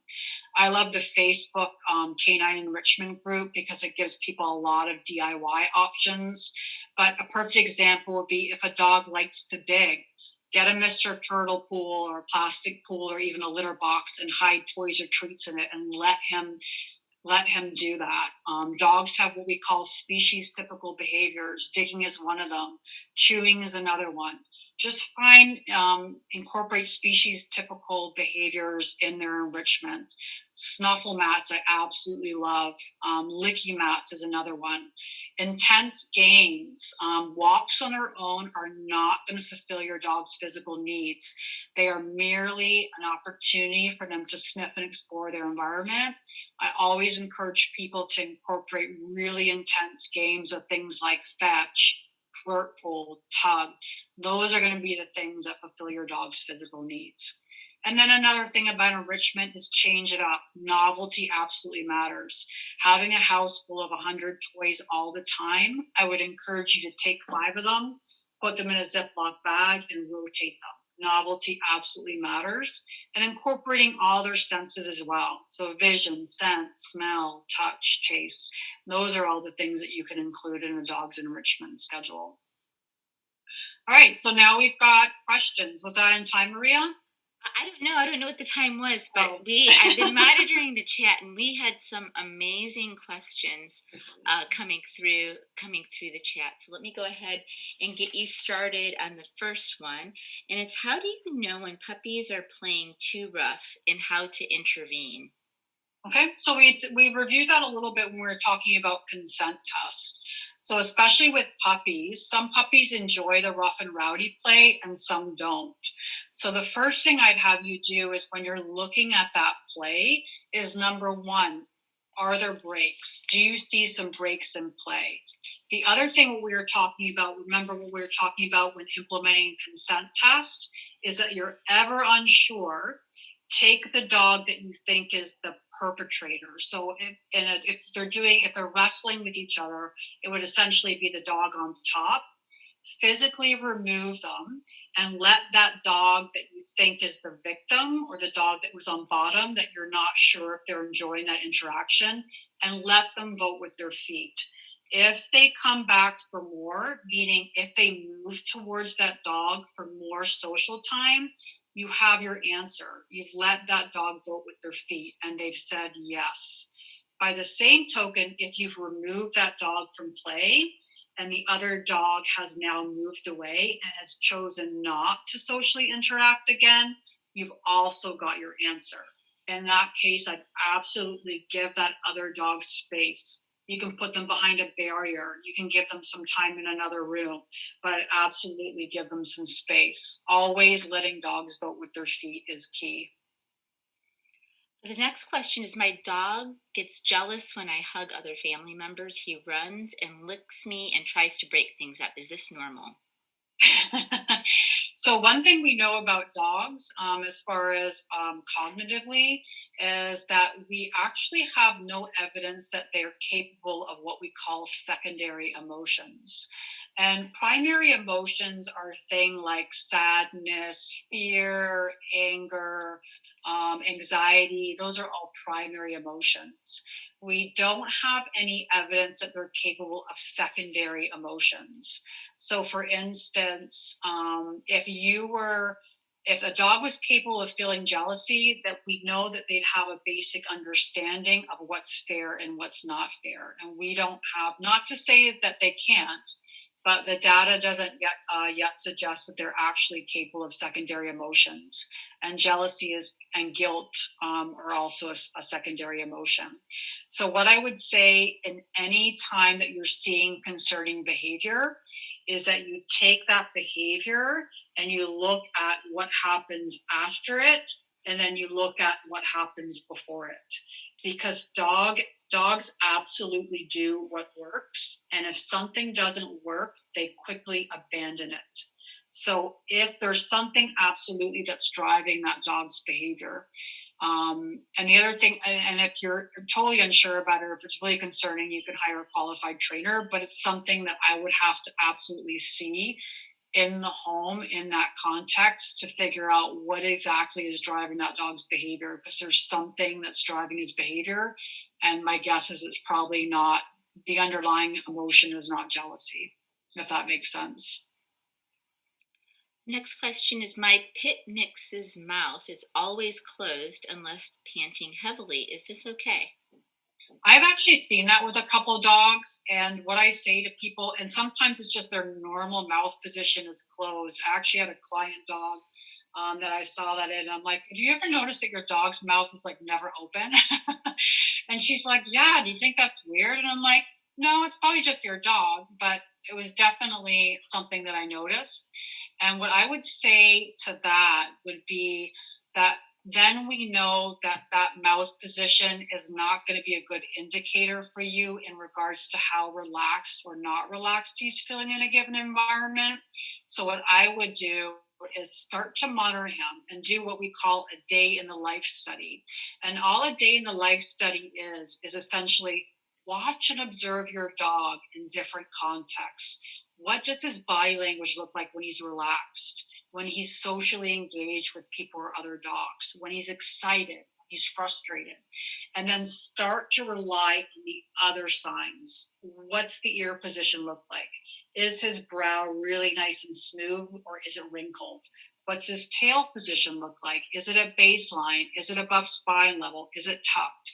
And then start to just realize that you're gonna have to rely on other body language indicators in regards to assessing his emotional state.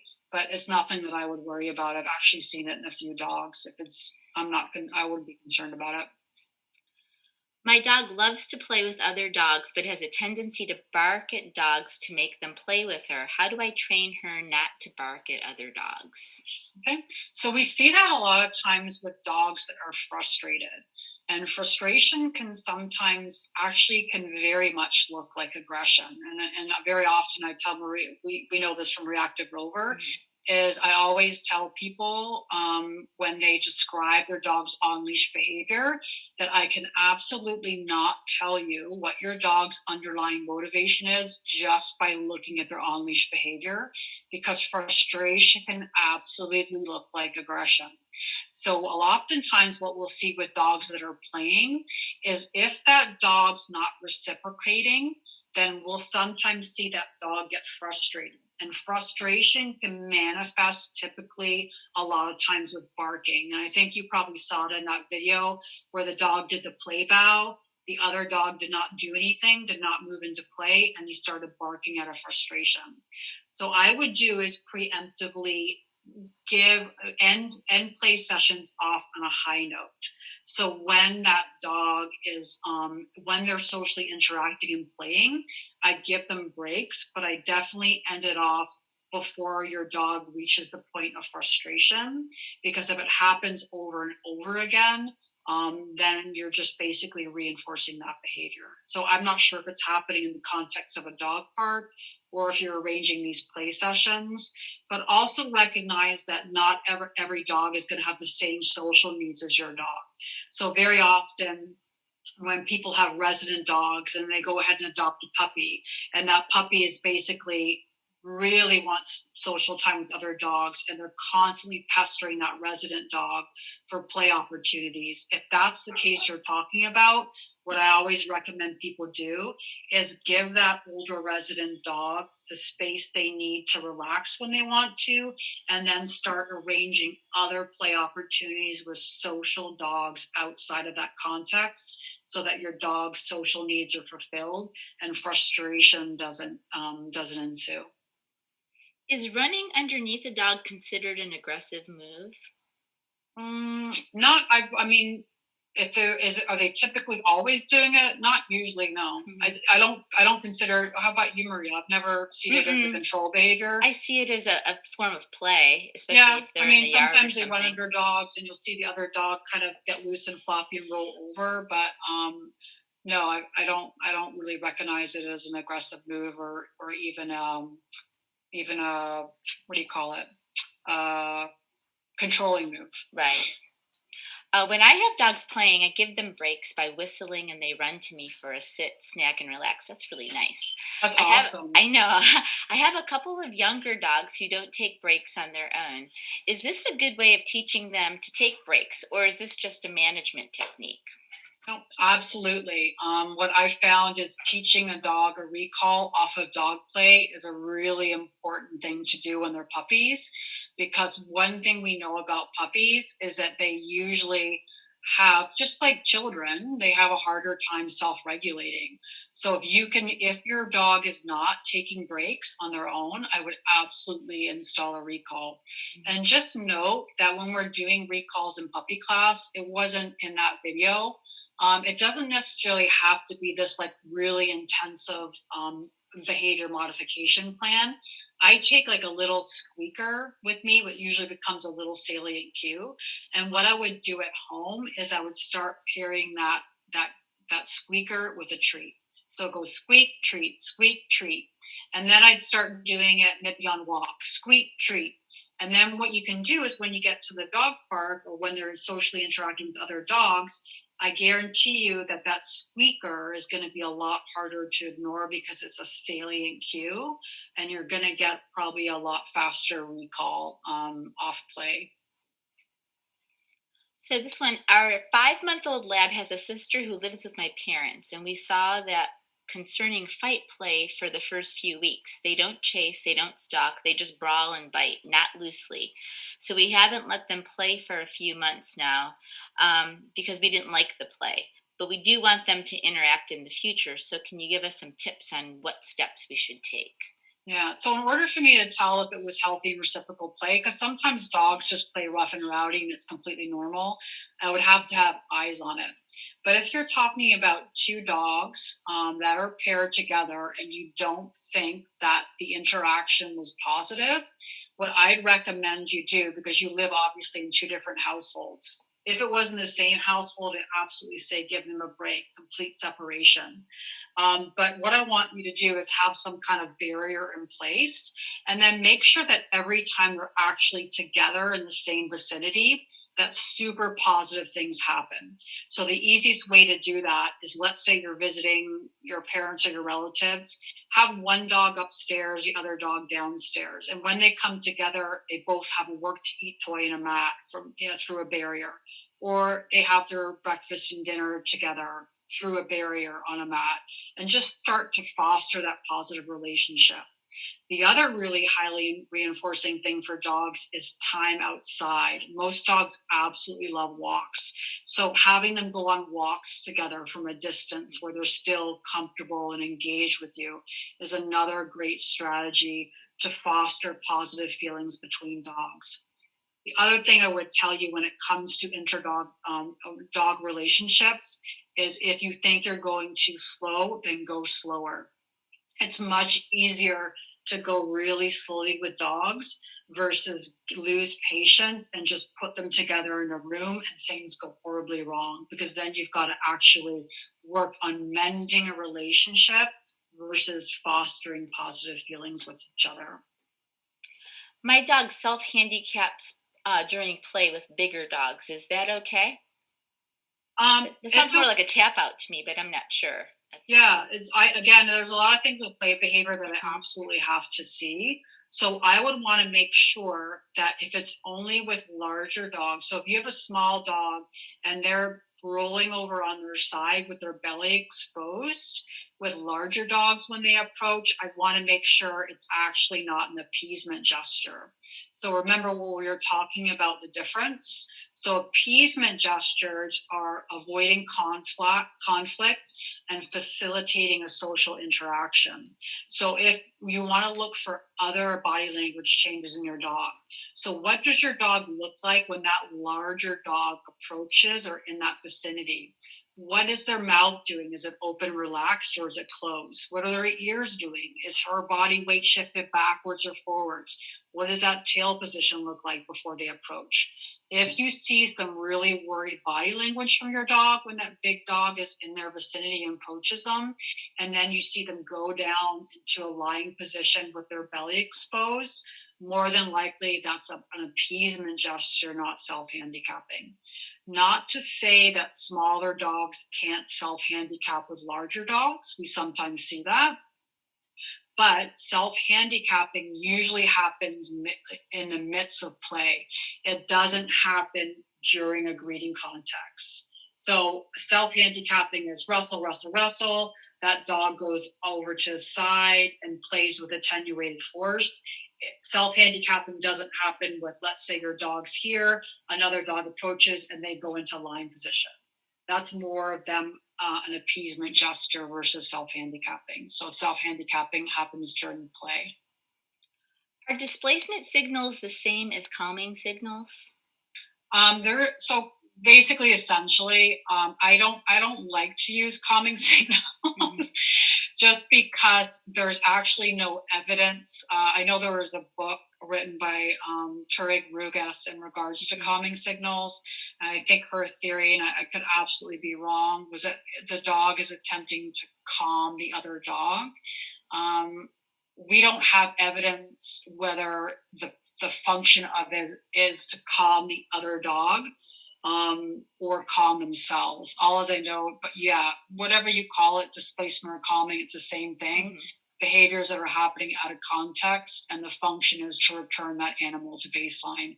I am not convinced, and there's no data that indicates that the function is to actually calm the other dog in that social interaction, I guess is my point.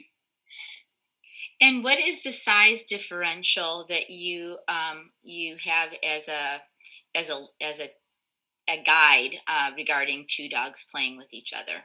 I mean, usually we always use 25 pounds. It's not to mean that 23 pounds is, you know what I mean, acceptable and 25 is a no-go. I also want to look at play styles and temperament, right? So dogs have absolutely different personalities and temperaments. We have dogs that range from really soft and insecure to dogs that are very confident and very environmentally confident. So just recognize that it's not just about the size, it's also about pairing dogs of similar temperaments, right? Did you get the impulsive dog, this is the dog that barks with the recall, to the point she could interact and play appropriately without continued recall? Yep, that's a really good question. So where we ended off with that is we installed a recall, and we had a couple of times where we actually had her interact. But what we quickly realized is she still wasn't able to control her behavior. So the next step is she actually went to a vet behaviorist, where she was again diagnosed with impulsivity, and they did a trial of medication. Her behavior has significantly improved, but unfortunately that's to be continued, because when that happened, everything with COVID came about, So we're hoping to actually continue that training and have a follow-up with her once we can, start kind of working with her at Barks. And what's your advice on leash greetings when one dog is on leash and the other one is off leash? I would avoid it. So if you ever, and the other thing I tell people is when you take your dog on a walk, always I like to mentally rehearse what would I do if I was actually approached by an off leash dog. Except for if you live in the United States, this is the case. But if you live in Europe, then yeah, just let them hang out, because what I notice about other countries is that dogs are not typically reactive. But in the United States, what I would recommend you do is mentally rehearse what you would do if you're approached by an off-leash dog. And the first thing I usually do is throw treats away from me and move in the other direction, just because you're pairing a dog that's freely able to move and navigate as they would, versus a dog that's physically restricted, that absolutely knows that they are trapped, meaning they have 6 feet of length and will not have the ability to move away if they wanted to. Dogs are very aware of that. So I would never couple a dog on leash with a dog that's off leash.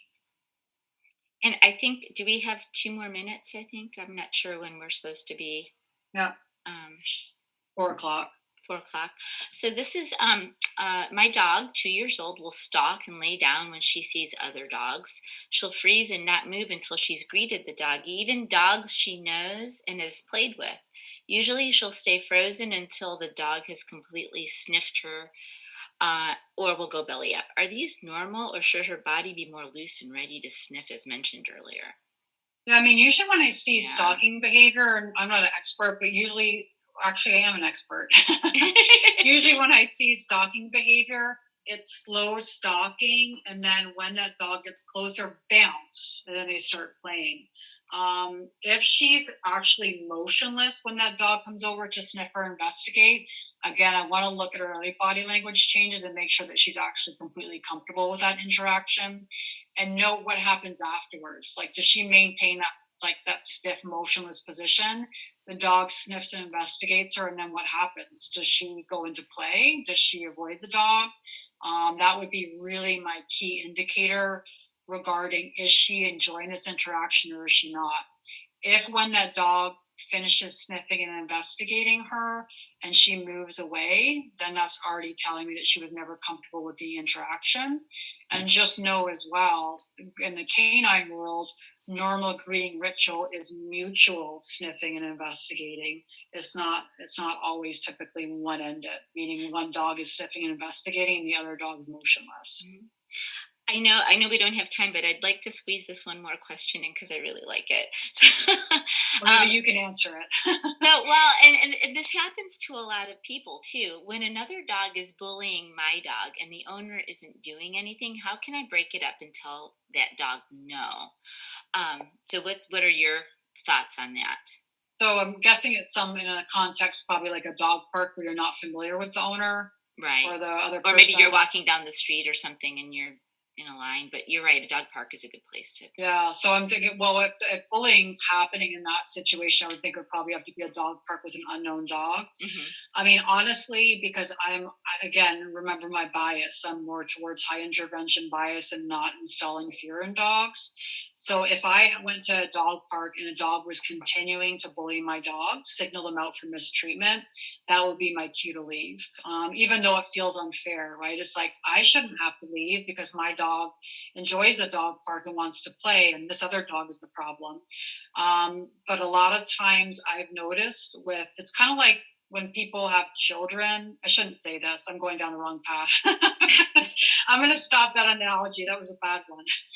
It was kind of like if you have a child that's a bully, parents don't typically recognize their child as a bully. So if you're talking to somebody in a dog park and their dog is routinely targeting dogs for mistreatment, more than likely they're not going to appreciate you coming up to tell them that their dog's a bully. Mm-hmm. I would save grace and I would just leave and just try and figure out a time when that person is not there with that dog. Because every negative social interaction your dog is paying attention to.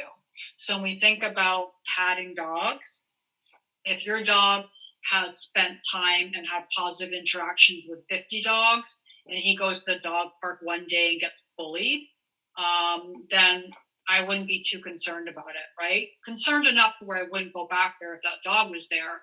But if I have a dog that's only has 5 social playmates in his whole life, and he goes to the dog park and he's always getting bullied by this other dog, I would be really concerned. I would want to limit him from that interaction because, again, we have a dog that's not really significantly patted. It's ultimately about safety and having your dog feel safe. Absolutely. I mean, that's if you nail it into one word, it's like, is my dog safe? Does she feel or he feel safe? And I always tell people too, especially with dogs, we work with a lot of people that have reactive dogs.